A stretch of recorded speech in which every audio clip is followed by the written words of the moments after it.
never known someone like you. Tangled in love, stuck by you. Found the clue. Don't forget to kiss me. Assalamualaikum warahmatullahi wabarakatuh. Baik, di sini saya akan menjawab beberapa pertanyaan yang telah Bapak berikan. Yang pertama ada apa yang dimaksud dengan tes dan sebutkan aspek-aspek perencanaan tes.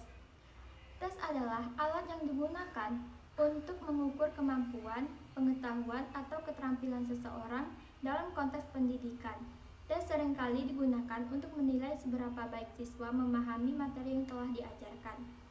Tes dapat berupa berbagai jenis pertanyaan, seperti pilihan ganda, isian, atau esai.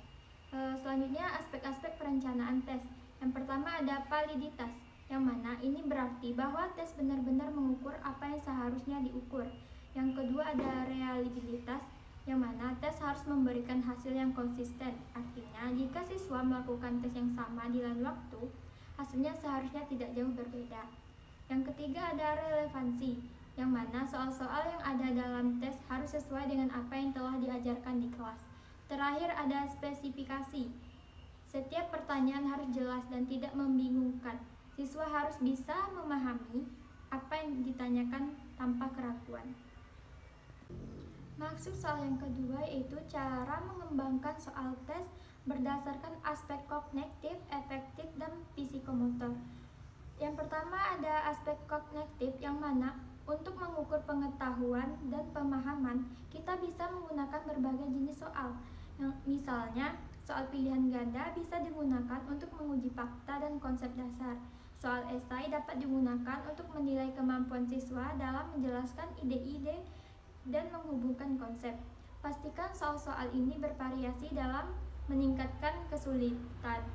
Yang kedua ada aspek efektif, yang mana untuk menilai sikap dan nilai, kita bisa menggunakan skala Likert yang meminta siswa untuk menilai pertanyaan tertentu. Misalnya, saya merasa penting untuk belajar matematika. Melalui skala ini, kita bisa mengetahui pandangan siswa terhadap materi dan proses pembelajaran. Yang terakhir ada aspek psikomotor. Untuk mengukur keterampilan praktis, desain tugas yang melibatkan aplikasi langsung. Misalnya, dalam mata pelajaran seni, siswa bisa diminta untuk membuat karya seni tertentu. Dalam pelajaran sains, mereka bisa melakukan eksperimen dan melaporkan hasilnya. Tugas ini membantu kita menilai kemampuan siswa dalam menggunakan keterampilan yang telah dipelajari. Soal yang ketiga yaitu ciri-ciri butir tes yang baik.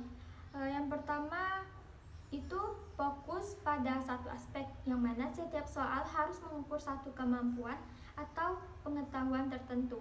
Ini membantu siswa untuk fokus dan menjawab lebih tepat.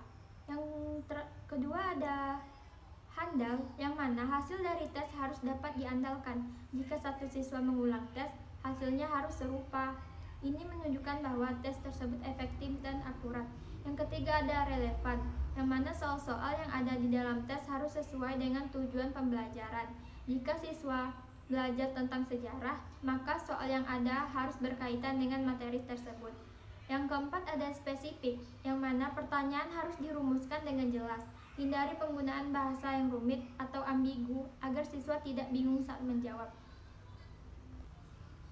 Soal yang keempat yaitu jelaskan 3 definisi evaluasi menurut para ahli. Yang pertama menurut Ari Kunto 2009 menyatakan bahwa evaluasi adalah proses sistematis dalam mengumpulkan informasi, analisis, dan menginterpretasi data untuk mengambil keputusan tentang pencapaian hasil belajar.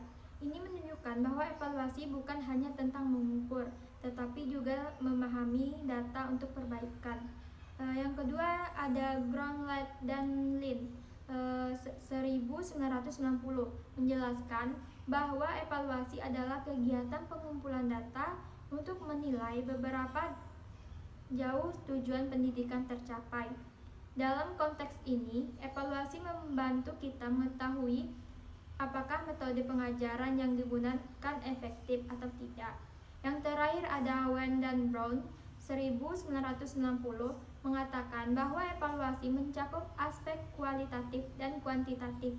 Tujuannya adalah untuk menilai pencapaian tujuan pendidikan berdasarkan pengukuran yang dilakukan.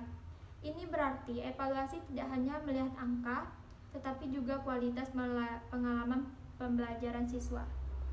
Saya akan menjawab pertanyaan terakhir, yaitu mengenai hasil uji validitas butir tes. Responden 1 dengan tingkat kevalidan 5 dengan keterangan tidak valid. Responden 2 dengan tingkat kevalidan 4, keterangannya tidak valid. Responden 3 dengan tingkat kevalidannya 6, keterangannya tidak valid. Responden 4 dengan tingkat kevalidannya 8, keterangannya valid. Responden 5 dengan tingkat kevalidannya 7, keterangannya valid. Responden 6 dengan tingkat kevalidannya 3, keterangannya tidak valid. Responden 7 dengan tingkat kevalidannya 9, keterangannya valid. Responden 8 dengan tingkat kevalidannya 4, keterangannya tidak valid. Responden 9 dengan tingkat kevalidannya 6, keterangannya tidak valid. Responden 10 dengan tingkat kevalidannya 5, keterangannya tidak valid. Responden 11 dengan tingkat kevalidannya 7, keterangannya valid. Responden 12 dengan tingkat kevalidannya 2 dengan keterangannya tidak valid. Responden 13 dengan tingkat kevalidannya 1, keterangannya tidak valid. Responden 14 dengan tingkat kevalidannya 4, keterangannya tidak valid. Responden 15 dengan tingkat kevalidannya 3, keterangannya tidak valid.